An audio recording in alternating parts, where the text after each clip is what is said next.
মৌলভীবাজারের শ্রীমঙ্গলে চা বাগানে সেপটিক ট্যাঙ্কে নেমে দুই ভাইসহ অন্তত ৪ জনের মৃত্যু হয়েছে।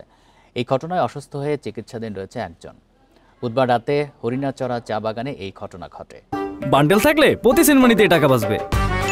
বিকাশ সেনমানি বান্ডেল কিনে জিতুন প্রতি লেনদেনে। নিহতরা হলেন রানা নায়েক, তার ভাই শ্রাবণ নায়েক, কৃষ্ণ রবিদাস ও নিপেন ফুলমালী। স্থানীয়রা জানিয়েছে, বুধবার রাতে চা বাগানের সেপটিক ট্যাঙ্কে একজনের মোবাইল পড়ে যায়।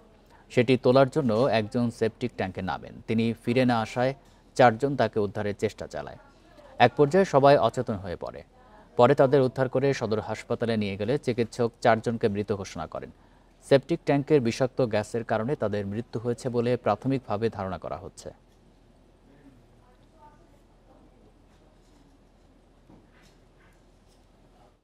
যারা নিপেন, কৃষ্ণ রবিদাস, রানা এবং শ্রাবণ নামের ৪ জন পেশেন্ট আসেন, যারা ৪ জনই ব্রড ডেথ ছিলেন এবং আমাদের কর্তব্যরত চিকিৎসক ওনাদেরকে মৃত ঘোষণা করেন।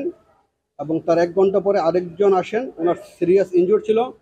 ওনাকে আমরা যথারীতি Sylhet MAG Osmani medical college হাসপাতালে উন্নত চিকিৎসার জন্য রেফার করি।